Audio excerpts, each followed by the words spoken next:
Welcome everyone in the another session of fluid mechanics and hydraulic machines. In this session, we are going to solve a numerical problem related to Bernoulli's equation. So let's start with the briefing of Bernoulli's equation. तो सबसे पहले हम Bernoulli equation का mathematical equation discuss कर लेते हैं जो कि हमारे न्यूमेरिकल में हमें यूज होगा. जो हमने पिछले लेक्चर में पढ़ा था कि बर्नौलीज इक्वेशन एक टोटल एनर्जी को डिफाइन करता है, यानी कि कोई भी सिस्टम में जो टोटल एनर्जी है वो हमेशा कांस्टेंट रहेगी. अब ये टोटल एनर्जी का मतलब क्या है? तो तीन एनर्जीज को कंसीडर करके ये टोटल एनर्जी बर्नौली ने डिफाइन की थी. The first one is pressure energy, जो कि हम यहां देख सकते हैं प्रेशर हेड के फॉर्म में दिया हुआ है P1 by rho g. Second one is kinetic energy, जो कि है V1 square by 2g eight inlet. And third one is the potential energy और पोटेंशियल हेड, जो कि है Y1. तो यहां पर जो तीनों सम लिए हुए हैं वो हेड्स के सम लिए हुए हैं. सो इनलेट पे जो हेड का सम है वो आउटलेट के हेड के सम के बराबर होगा, यानी एनर्जीज जो है वो कांस्टेंट रहेंगी. सो इस इक्वेशन का यूज करके हम न्यूमेरिकल प्रॉब्लम सॉल्व करेंगे. न्यूमेरिकल प्रॉब्लम बेसिकली क्या होगा, या तो प्रेशर या फिर वेलोसिटी या फिर हेड, ये तीन चीजों में से कोई एक चीज हमें फाइंड करनी होगी. सो न्यूमेरिकल स्टार्ट करते हैं. तो अब यहां पर हम देख सकते हैं जो फर्स्ट न्यूमेरिकल है दैट इज, सबसे पहले हम न्यूमेरिकल में से गिवन डेटा फेच करेंगे. ठीक है, तो न्यूमेरिकल क्या है, सबसे पहले उसको स्टडी करते हैं, प्रॉब्लम को स्टडी करते हैं. Water at a gauge pressure of 3.8 atmosphere at street level flows into an office building at the speed of 0.06 meter per second. यानी कि स्ट्रीट लेवल पे से वाटर जो है वो 3.8 एटमोस्फियर, यानी कि 3.8 एटमोस्फियर गेज, ठीक है, तो वहां से वाटर जो है वो एक ऑफिस बिल्डिंग में जा रहा है जहां पर उसकी स्पीड है 0.06 मीटर पर second.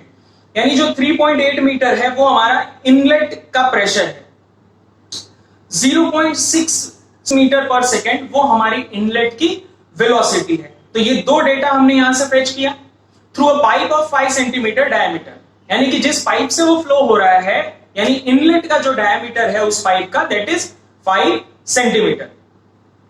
The pipe is tapered down to 2.6 centimetre. Tapered down का मतलब ये होता है कि जो पाइप का क्रॉस सेक्शन है वो आगे जैसे जैसे आउटलेट की साइड हम जा रहे हैं वो रिड्यूस हो रहा है. तो रिड्यूस हो रहा है इसका मतलब कि वो 5 सेंटीमीटर से टेपर डाउन होके 2.6 सेंटीमीटर हो जा रहा है. अब जो टॉप फ्लोर पे, यानी पानी जहां से चल रहा है वो स्ट्रीट लेवल है, और वहां से टॉप फ्लोर पे जहां पानी जा रहा है वहां पे 20 मीटर की हाइट है. उन दोनों के बीच में जो हाइट गैप है that is of 20 metre. Now calculate the flow velocity. अब दो चीजें हमें यहां फाइंड करनी है. First one is the flow velocity, यानी कि टॉप लेवल पे जो पानी पहुंच रहा है ऐसे इस पाइप सेक्शन के थ्रू, उसकी वेलोसिटी क्या होगी. And second one is the gauge pressure, यानी कि वहां पर एटमॉस्फेयर से ज्यादा, देखिए ऊपर भी गेज प्रेशर हमें दिया हुआ है, यहां पे भी हमें गेज प्रेशर फाइंड करना है. तो कितना गेज प्रेशर होगा, ठीक है. तो अब इसकी हम कैलकुलेशन स्टार्ट करते हैं. तो सबसे पहले आप देख रहे हो यहां पे मैंने गिवन डेटा लिखा हुआ है कि जो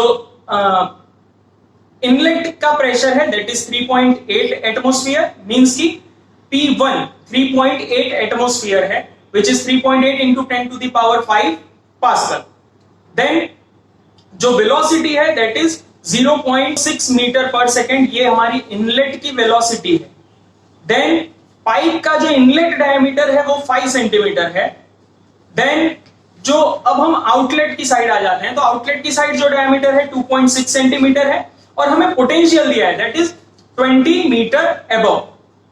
तो हमें ये दो चीजें, यानी कि V2 कैलकुलेट करना है, आउटलेट की वेलोसिटी क्या होगी, और P2 कैलकुलेट करना है कि आउटलेट पे प्रेशर क्या होगा. ओके, सो सबसे पहले हम V2 कैलकुलेट करते हैं. तो V2 कैलकुलेट करने के लिए हमें कंटिन्यूटी इक्वेशन का यूज करना पड़ेगा.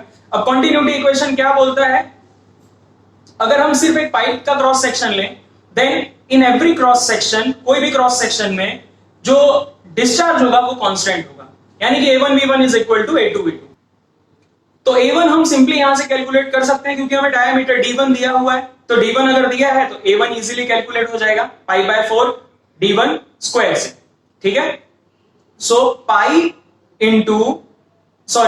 बाय 4 D1 स्क्वायर इंटू जो हमें V1 यानी कि वेलोसिटी दी हुई है, और वेलोसिटी देखिए मीटर पर सेकंड में ही दी हुई है, इसलिए उसे कन्वर्ट करने की कोई जरूरत नहीं है।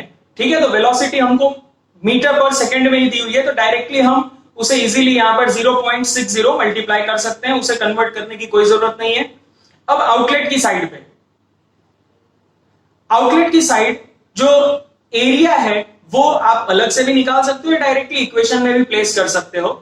जो आउटलेट की साइड है 2.6 सेंटीमीटर, ओके 2.6 सेंटीमीटर। अब देखिए यहां पे दो चीजें हम कर सकते हैं, या तो 2.6 सेंटीमीटर को मीटर में कन्वर्ट कर लें, बिकॉज हमें वेलोसिटी जो है वो मीटर में दी हुई है, या फिर वेलोसिटी को हम सेंटीमीटर पर सेकंड में कन्वर्ट कर लें।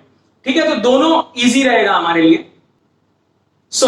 Velocity at outlet will be after calculating this all, अगर ये इस तरह से आप सारी वैल्यूज प्लेस करेंगे और उसे कैलकुलेट करेंगे, a1 v1 is equal to a2 v2, तो v2 जो है that will be after calculation will be 2.2 metre पर सेकेंड। तो ये हमारी हो गई आउटलेट पे वेलोसिटी 2.2 मीटर पर सेकेंड। तो सबसे पहले हमने कॉन्टिन्यूटी इक्वेशन का यूज करके ये आउटलेट वेलोसिटी निकाल ली।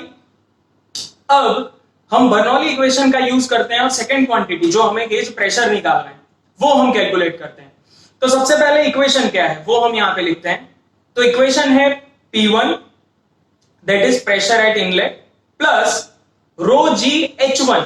रो जी H1 हमने सिंपली क्या किया है कि जो नीचे क्वांटिटीज थी बर्नौलीज इक्वेशन में रो जी, उसको एज अ मल्टीप्लायर यूज कर लिया और पूरी इक्वेशन में मल्टीप्लाई कर दिया है।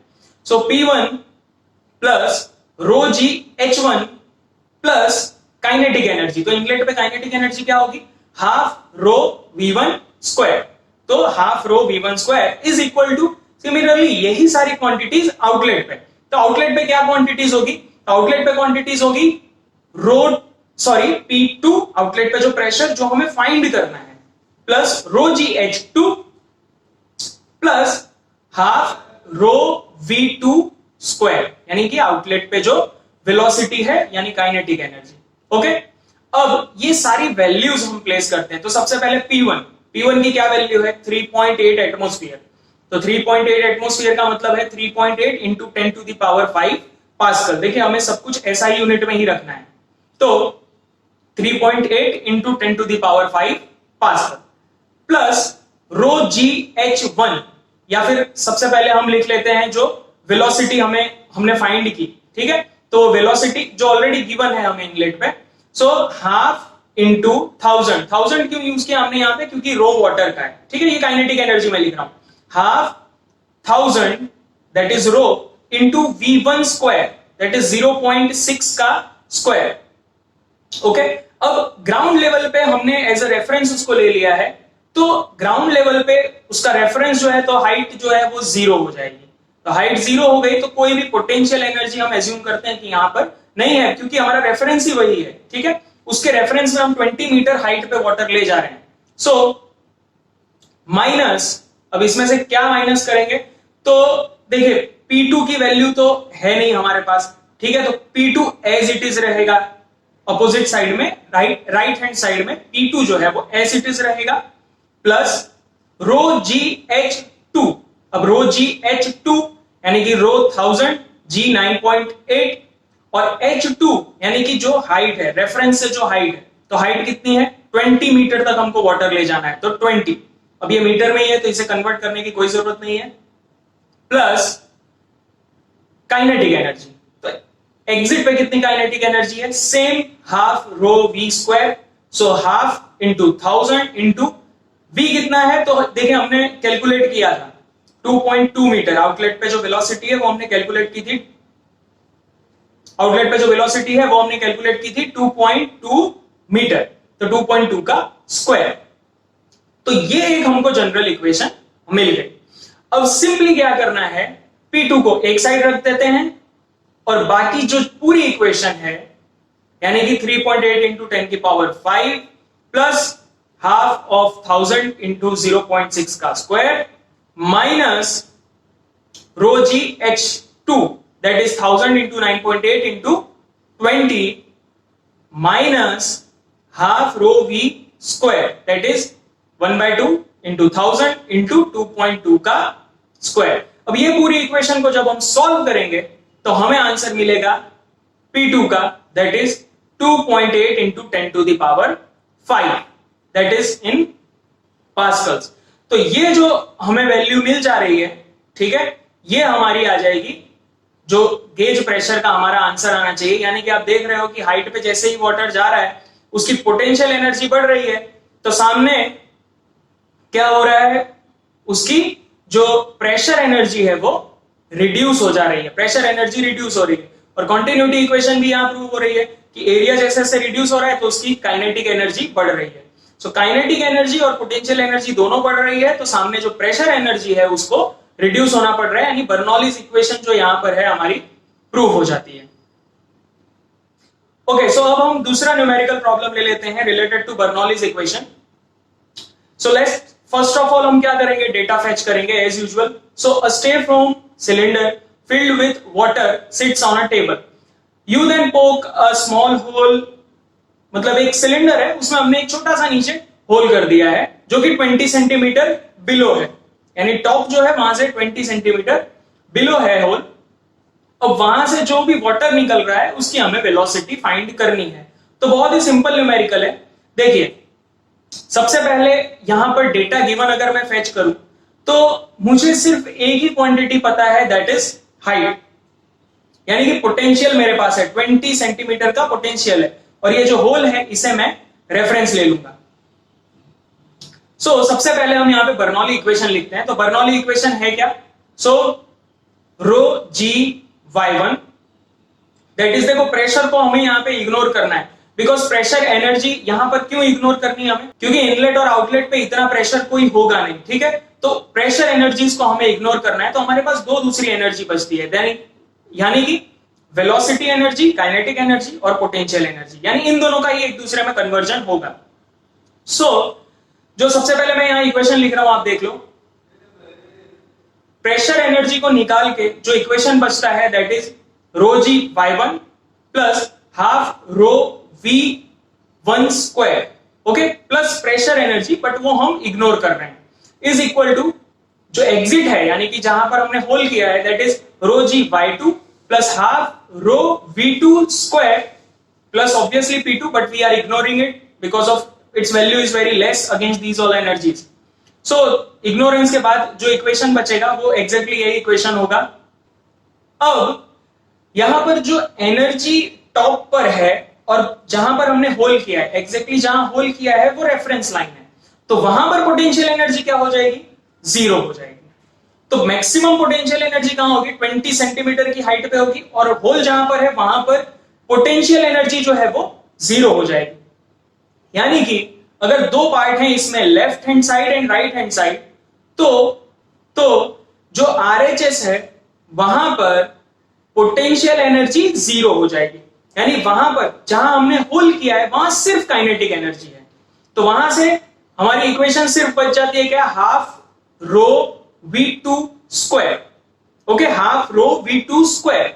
और लेफ्ट हैंड साइड यानी कि टॉप साइड, सिलेंडर के टॉप में काइनेटिक एनर्जी बहुत कम होगी, वहां पे पोटेंशियल एनर्जी ज्यादा होगी, बट लिक्विड वहां फ्लो नहीं कर रहा है, तो काइनेटिक एनर्जी वहां जीरो हो जाएगी।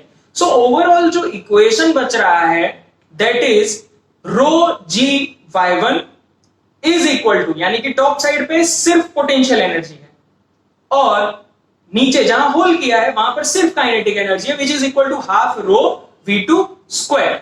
ओके, सो रो से रो कैंसल आउट हो जाएगा। सो हमारे पास जो इक्वेशन बच रही है that is gy1 is equal to half v2 square. अब सिंपली इस इक्वेशन में अगर आप देखो तो सारी वैल्यूज हमारे पास हैं, और अगर वैल्यूज हैं हमारे पास तो सिंपली हमें करना क्या है, अब उन वैल्यूज को यहां प्लेस कर देना है। फाइंड क्या करना है हमें, एग्जिट का वेलोसिटी। सो v2 को हम एक साइड रख देते हैं, तो v2 क्या हो जाएगा, is equal to root of 2g y1, okay, जो कि टॉर्सलीज इक्वेशन है। Velocity is equal to root of 2gh, okay. So यहां पर अब वैल्यूज हम प्लेस कर देते हैं, 2 into 9.8 into what is height 20 centimetre, उसको हम मीटर में कन्वर्ट कर लेते हैं, 0.20 इज इक्वल टू, तो ये पूरा अगर आप सॉल्व करोगे तो आपको आंसर मिल जाएगा 2.0 मीटर पर सेकेंड। सो सिंपली 2.0 मीटर पर सेकेंड जो है वो हमारी आउटलेट पे वेलोसिटी होगी। सो इस तरह से हम बर्नौलीज इक्वेशन का यूज करके सिंपल प्रॉब्लम जो है वो सॉल्व कर सकते हैं।